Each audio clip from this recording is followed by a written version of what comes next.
In 1984, George Orwell attempts to create a realistic depiction of humanity's future if our society doesn't straighten up and change course.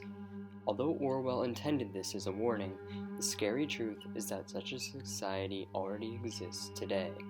The People's Republic of North Korea, better known simply as North Korea, is that society. It is shown time and time again throughout 1984 that the society depicted is oppressed, brainwashed, and ruled by a totalitarian socialist government. The people know nothing more than the half-truths and lies fed to them by the ruling government, the inner party. Outsiders from the other superstates are often portrayed as foul and cruel enemies of what is good. The state has control over all media, information, and most importantly, the thoughts and ideas of its people. Anyone who speaks out against it and is viewed as a threat, openly or in private, is either brainwashed into line or removed from society altogether.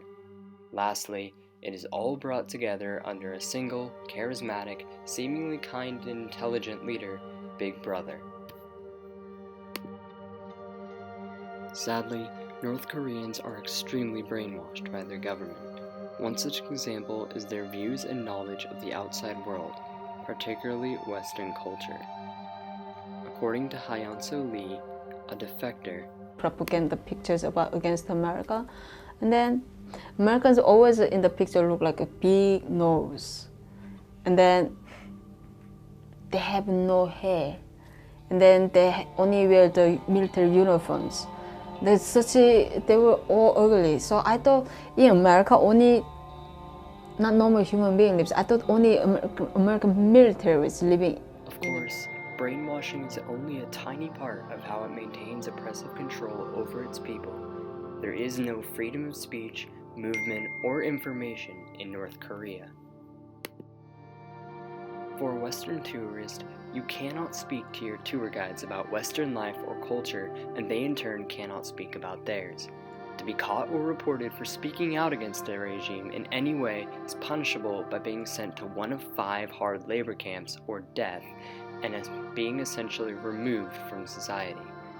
A fairly recent example was with the arresting of American student Otto Warmbier, who was sentenced to 15 years hard labor for crimes against the state and has a dismal future.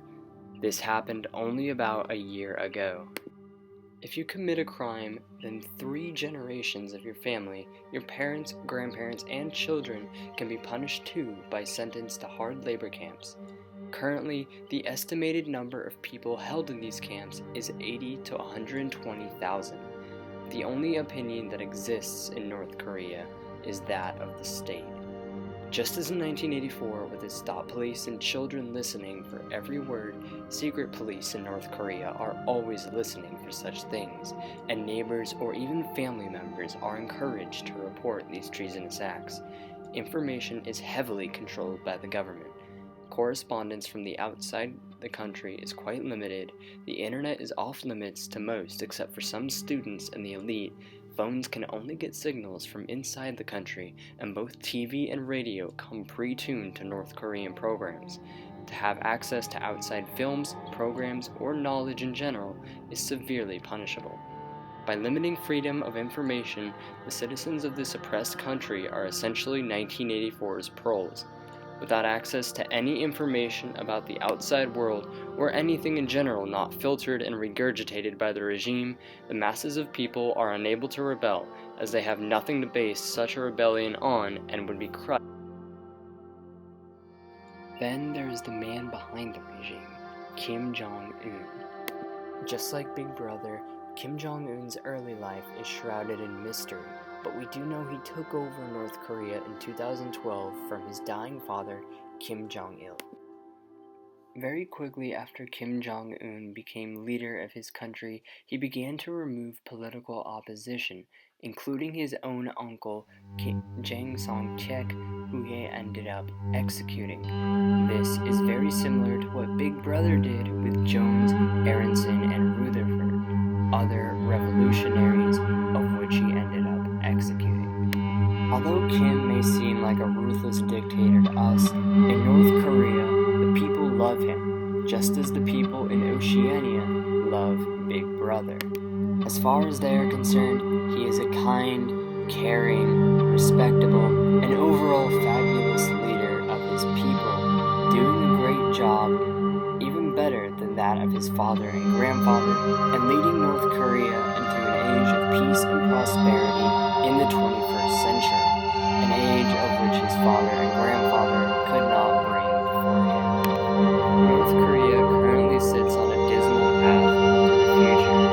Already, the United Nations has accused North Korea of many human rights violations, such as extermination, murder, enslavement, torture, imprisonment, rape, forced abortion, and other sexual violence. All of these are horrible and, according to the United Nations, does not have any parallel in the entire contemporary world. Thing is, unless something is about to change, it's only gonna get worse. Or at least stay the same as it is now.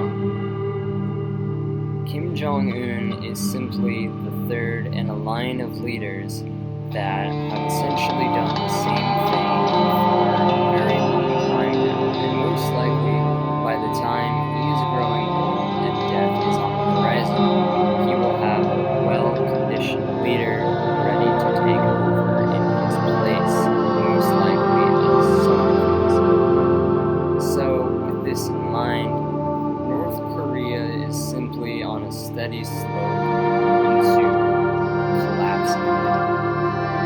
And I think that slapping sanctions on them and stuff like that isn't really going to do that much. North Korea has already shown that they don't really care what we do, at least so long as it's not militaristic action against them, which I think might be what we have to do in the end, but I will get to that in just a moment. Whereas I do believe North Korea still has hope for the future, I don't believe it's going to come from the common people rebelling. The reason is, most of the common people love Kim Jong-un and the regime, and if you don't, you're essentially in a minority, and if you try to do anything about it, you'll be swiftly crushed.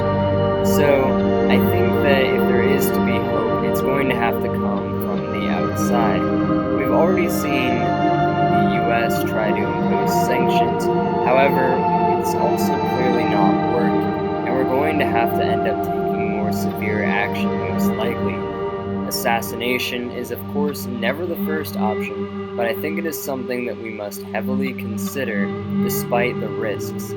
Of course, we would have to have a better reason to do such a thing than what's going on right now, but I do think that it may be one of the only ways that North Korea's regime can end and there can be hope for the future. How this would happen, well, who knows? It's merely a possibility and most likely will not happen anytime soon. So regardless of a solution, I simply think that things are going to take time, and all that anyone can do is hope for the best for North Korea, and hope that it doesn't become any more of a 1984 society